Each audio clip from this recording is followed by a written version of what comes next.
প্রিয় ভিউয়ার্স, আসসালামু আলাইকুম। আমার জোট এবং ভোটের রাজনীতি পর্ব ৯। আমি আজকে একটি দল নিয়ে আলোচনা করব, যে দলটির বয়স খুব বেশি দিন হয়নি।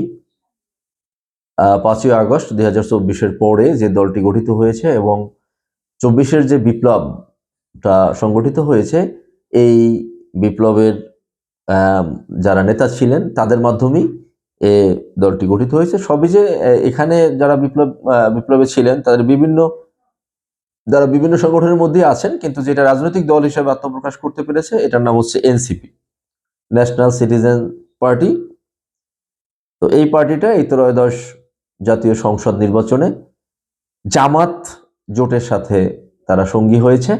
জামাত তাদেরকে তারা জোটের ৩০টি জায়গায়, বাংলাদেশের ৩০টি আসনে তারা নির্বাচন করতেছে।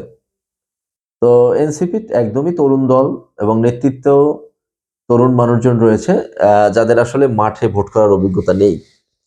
যারা অনেকেই এনসিপির ভক্ত আছেন, অনুসারী আছেন, তারা হয়তো আমার কথায় একটু মনঃক্ষুণ্ণ হতে পারেন, কষ্ট পেতে পারেন যে এনসিপি ৩০টি আসন যে নিয়েছে।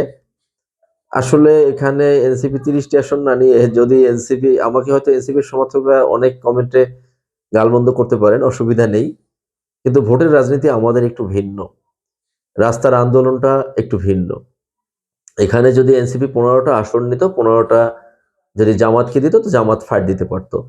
তো এনসিপি 30টি আসন নিলেও এখানে আমার যেটা মনে হচ্ছে এনসিপি সর্বোচ্চ 5টা আসন পেতে পারে। এটা তাদের জন্য অনেক বেশি পাওয়া হবে, কারণ তাদের প্রার্থী যেমন নাহিদ ইসলাম ওনার আসনটি হয়তো জয়লাভ করতে পারেন কিংবা নাও পারেন, কারণ ভোটের রাজনীতিতে ওনাদের অভিজ্ঞতা নেই। এজেন্ট ঠিক করা, প্রার্থীর কেন্দ্রে যাওয়া, ওখানে অঞ্চলগুলোকে ভাগ করা, কোন এলাকায় কতটি ভোটার আছে, আসলে এইসব বিষয়ে অল্প সময়ে এবং দীর্ঘদিন নাগরিকের কাছে থাকা। ভোটের রাজনীতি আমাদের দেশে একদমই ভিন্ন, এটা আমার পার্সোনাল এক্সপিরিয়েন্স থেকে আমি বলছি। তো উনি জিততে পারেন, ওনাকে আমি ধরেছি। আক্তার হোসেন, ওনাকে আমি ধরেছি রংপুরে। হাসনাত আবদুল্লাহ কুমিল্লাতে, ওনাকেও ধরেছি যে উনি জিততে পারেন। সার্জিস আলম পঞ্চগড়ে, উনি জিততে পারেন। আব্দুল হান্নান মাসুদ, উনি জিততে পারেন। এই 5 প্রার্থী আমার কাছে জেতার মতো মনে হয়েছে। আর ফাইট দিতে পারেন সরোয়ার তুষার এবং আব্দুল আহাদ। এই দুজন প্রার্থী হয়তো তার এলাকায় কিছু ভোট পেতে পারেন। অন্যরা তেমন প্রতিদ্বন্দ্বিতা করতে পারবেন কিনা জানি না, কারণ যেহেতু জামাতের ভোট আছে কিছু, সেক্ষেত্রে কেউ বের হয়ে আসতে পারেন। তো সর্বোচ্চ আমার কাছে 5টা মনে হচ্ছে, 5 থেকে 6টি আসন তারা পেতে পারেন। অনেকে ভাববেন যে নাসিরউদ্দিন পাটোয়ারি, এই আসনটা এত আলোচিত আসন, যেখানে শরীফ ওসমান হাদি ছিল, তো এই আসনটায় কেন আমি নাসিরউদ্দিন পাটোয়ারিকে বিজয়ী ধরলাম না? আসলে ভোটের রাজনীতি আলাদা। মির্জা আব্বাস ওখানে কমিশনার ছিলেন, তারপরে তিনি মেয়র ছিলেন, এমপি ছিলেন। তো দীর্ঘ সময়ে, বছরের পর বছর তার উঠা বসা, তার সংঘবদ্ধ একটা শ্রেণী রয়েছে। এখানে ভালো মন্দ বলবো না, তার শ্রেণী আছে, বিভিন্ন শ্রেণী পেশার মানুষের সাথে তার উঠা বসা আছে, ব্যবসা বাণিজ্য আছে, এবং দীর্ঘদিন তিনি ওই এলাকায় নেতৃত্ব দিয়েছেন। তো এই নেতৃত্বের শেকড় থাকে, নেতৃত্বের শেকড়গুলো খুব সহজে উপড়ে ফেলা যায় না। তো এখানে সবাই, অনেকে ভাবে যে নাসিরউদ্দিন পাটোয়ারি এখানে ফাইট করবে।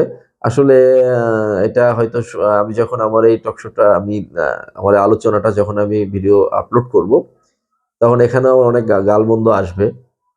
আপনারা একটু ধৈর্য সহকারে নিবেন এবং পরে মিলিয়ে দেখবেন। এখানে মির্জা আব্বাস নিরঙ্কুশভাবে বিজয়ী হওয়ার সম্ভাবনা আছে। এখানে নাসিরউদ্দিন পাটোয়ারি প্রতিদ্বন্দ্বিতা করতে পারবেন না। অনেক ভোটের ব্যবধানে মির্জা আব্বাস জিতে যাওয়ার সম্ভাবনা রয়েছে, কারণ তিনি দীর্ঘদিনের পরীক্ষিত সৈনিক। আর বিএনপি মোটামুটি আওয়ামী লীগের কিছু ভোট এখন কিন্তু পেয়ে যাবে, তারা কিন্তু কিছু ভোট ক্যাপচার করেছে। তো আলোচনার আমার মুখ্য বিষয় ছিল যে এনসিপি 30টি আসনের মধ্যে 5টিতে, সর্বোচ্চ 5টিতে জিততে চলছে। তো নতুন দল হিসেবে এনসিপি আরো ভালো করুক, সেটা আমারও কামনা, কিন্তু বাস্তবতা ভিন্ন। তো ধন্যবাদ সবাইকে আমার আলোচনাটি শোনার জন্য এবং আমার সাথে থাকার জন্য। আসসালামু আলাইকুম।